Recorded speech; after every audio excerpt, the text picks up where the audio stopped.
You are sitting at your desk, or perhaps you are holding your phone in the quiet moments before the house wakes up, and you see an announcement for a major event. It might be a concert for a band you have loved since college, a playoff game for a team you have followed for decades, or simply a flight home for the holidays to see parents who are getting older. You make a mental note of the sale time. You log in 10 minutes early. You watch a progress bar inch forward, a digital representation of a line that does not exist. When the screen finally refreshes, the number you see is not the number you expected. It is double, perhaps triple the advertised price from just a few hours ago. You feel a specific kind of tightness in your chest. It is a mix of frustration and a strange, hurried panic. You have a few minutes to decide if you will absorb this unexpected cost or decide to walk away. You click purchase. Later, you look at your bank balance and feel a lingering sense that something unfair just happened, though you cannot quite articulate the mechanics of it. This is not just inflation. This is not just the cost of doing business. You have just encountered an invisible architecture designed to extract the maximum amount of money, the amount you are mathematically willing to part with. We need to dismantle a very common belief that most of us hold, usually unconsciously. We tend to believe that the price of a thing is the price of the thing. We grow up thinking that a product has a cost to produce a margin for profit, and a final sticker price that sits on a shelf waiting for us. We assume that if a ticket is listed at $100, that figure represents the value of the seat. When that price shifts violently right before our eyes, we assume it is pure chaotic greed or a broken system. While the feeling of being gouged is real, the logic behind it is not chaotic. It is actually highly disciplined. The belief that a price is static is a remnant of a manufacturing economy where selling a toaster involved fixed input costs, but a seat at a venue or a spot on an airplane is not a toaster. It is a perishable asset with a hard deadline. Once the plane takes off or the band plays the first chord, the value of an unsold seat drops strictly to zero. Because of this, the entity selling the ticket is not trying to cover costs. They are not focused on a reasonable margin. They are engaged in yield management. They are not asking what the seat is worth. They are asking what you are worth. The algorithm is not measuring the quality of the view from section 300. It is measuring the desperation in your clicking behavior. To understand this, we must look at the structural constraints of the market. These constraints are entirely indifferent to your personal budget. In personal finance, we talk about budgeting and saving as if we have full agency. But with fixed supply and variable demand, your agency is limited by the math of scarcity. There is a rigid order of operations here. The venue has a physical limit. There are only so many seats. The artist or the airline has a time limit. They can only perform or fly so many times a year. However, the demand for access is theoretically infinite or significantly larger than the supply. In a traditional market, when demand outstrips supply, you get a shortage. In a modernized algorithmic market, you do not get a shortage, you get dynamic pricing. The system is designed to act like a sieve. It filters out the people who only kind of want to go.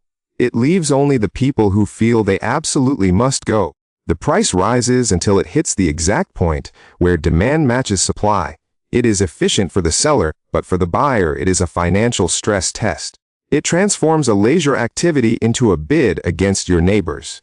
Consider the numbers to see how this plays out in a real-life scenario. Let us imagine a standard arena that holds 20,000 people. Let us say the base price for a decent seat was advertised at $80. In your mind, you have anchored the value of that experience at $80. You have mentally allocated that money. But if 100,000 people try to buy those 20,000 seats simultaneously, the algorithm reacts suddenly. That $80 seat is $300 for a middle-income earner bringing home $4,000 a month. That jump is not a nuisance. It is a structural barrier. That difference of $220 represents a utility bill, a car payment, or a week of groceries. The algorithm does not know this. It only knows that if you step out of line, there is someone else with a higher credit limit waiting behind you. The math dictates that the price will settle at the highest point the market will bear. If the arena fills up at $300, then functionally, $300 was the correct market price.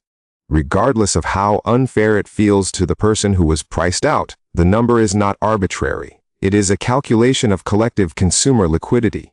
This dynamic changes drastically depending on which stage of your financial life you are currently navigating. When you are younger or in a lower income bracket, your primary currency is time. You might have waited in line for hours for a physical ticket, paying with patience. As the market has evolved, the ability to pay with time has been removed. You can now only pay with capital. For someone in the accumulation phase of wealth, where every dollar needs to be deployed toward debt reduction or early investing, these variable costs are destructive. They introduce volatility into a budget that requires stability. You cannot plan for a variable that swings by 300%. For those who have reached a level of financial independence, dynamic pricing is merely a convenience fee. They pay the surge price to guarantee the seat, trading money to save time and emotional energy.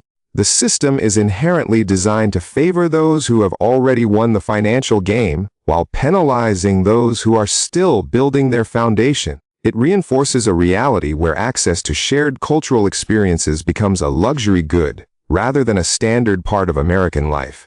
In practice, most people do not react to this by logically stepping away. We do not look at the $300 ticket, calculate the compound interest we could earn on that money over 20 years, and decide to stay home. We buy the ticket. We do this because we are human and we are driven by the fear of missing out and the desire for connection. We justify the expense by telling ourselves that experiences are more valuable than things. We rationalize that we work hard and deserve a reward. We might put it on a credit card, intending to pay it off next month, effectively financing a 3-hour concert over a 6-month period. This behavior is not a sign of stupidity. It is a sign that we are prioritizing emotional utility over financial efficiency. The invisible force of dynamic pricing exploits this specific psychological trigger. It knows that once you have decided you want to go, the pain of losing the opportunity is greater than the pain of paying the extra money. You are not just buying a seat. You are paying a premium to avoid the feeling of exclusion. The industry relies on the fact that you will likely compromise your long-term financial goals for a short-term emotional payoff. Ultimately, this is a shift in how value is assigned in our economy. We are moving away from fixed costs and toward a world where the price of everything is determined by how much you want it in that exact second. It is a relentless, unblinking assessment of your willingness to pay. Understanding this does not make the ticket cheaper. It does not make the flight less expensive. But it allows you to see the transaction for what it is. It is not a simple exchange of goods. It is a negotiation between your emotions and an algorithm designed to maximize revenue. When you see the price jump, you are seeing the system working exactly as it was designed to work. It is testing your limits. The only power you have in this equation is the ability to recognize the mechanism, to pause and to decide if the experience is truly worth the newly calculated price of admission. The price you see on the screen is never just the cost of the seat.